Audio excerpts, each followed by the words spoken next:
Welcome all to a film review in the Asian Film Marathon, and if this is the first video you're stopping to watch, be sure to check out the other content that is up. This time I'm going for a different kind of review. Rather than doing a video of myself, I'm going to do a voiceover and use images and videos from the film as I talk about it.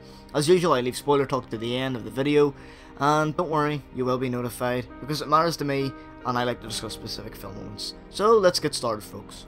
Memories of Murder is a South Korean film written and directed by Boon-Jong Ho, who has also directed the more recent film Snowpiercer. This marks Ho's second feature released in 2003. The film is inspired by true events that happened in Korea between 1986 and 1991, which marked Korea's first serial murder case in history, which kind of surprised me. That's quite late. The screenplay of the film was adapted from the stage play of the same name and subject from 1996. So we open to October 1986 and a woman has just been raped and murdered. Soon after, another similar murder takes place in a similar location, and Detective Park Do-man and Seo Tae-yoon, who have practically no technique, are assigned to the case. They use brutality and force to question the suspects. They find the case is harder than they thought, trying whatever they can to track down this serial killer. At first glance, this is another partner detective homicide thriller, but becomes so much more with that due to the great performances, direction, music, cinematography, and of course, writing. It is not wholly original, but it plays upon some of the conventions in the genre, with the characters at one point even watching a cop show. Ho plays with this in an early interrogation scene, when we even have the great good cop bad cop cliche, when Jo Young-gu, the other detective on the case, dropkicks one of the suspects. Park Do-man helps him back up as he begins to question him. While the film has more than enough of the conventions and genre tropes of a crime thriller, it still manages to surprise you. This is because of the excellent writing and direction partly. We don't get great moments of David Fincher exposition, but bits of information that you pick up along the way. You're just like these detectives trying to solve the case, because they have no experience in this, and they've never had a case like it. You join them in their struggle to find the truth, and the progression of this is carefully directed and written. It is any wonder it went on to win the Grand Bell Prize in South Korea for Best Film Director and Actor for Kang Ho-song. And speaking of the acting, the performances from both Kang Ho-song and Sang Hyun-kim worked both very well, and you felt the chemistry between their characters in many of the tense moments the film offers.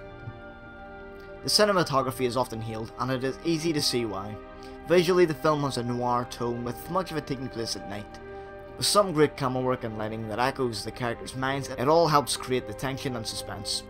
There are also some really good scenes with the rain, which really echoes, again, the feelings of the characters and the situation, and rain truly adds to the mood of the film. One of the best things the film does, I think, is gives a balance of humour and serious drama.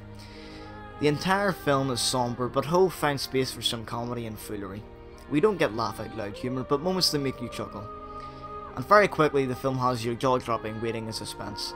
It is because of this blend the film works so well. As a crime thriller, you are on edge and in suspense, as a good film in the genre should do. It moves much slower than one would expect, but makes up for it with a great thought-provoking and chilling climax.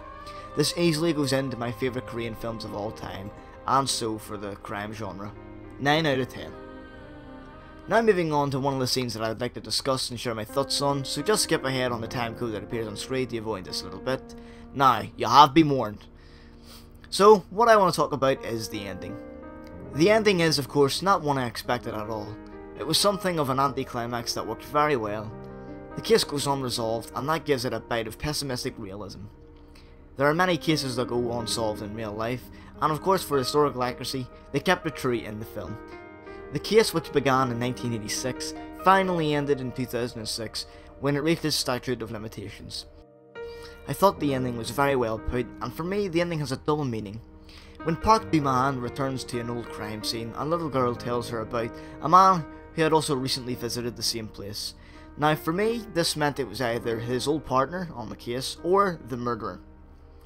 And you can see that ambiguity in man's eyes as he stares into the fields, because at this point we're in 2003 and he has a different job, but you really get a sense that he wants to return to that case that was unresolved.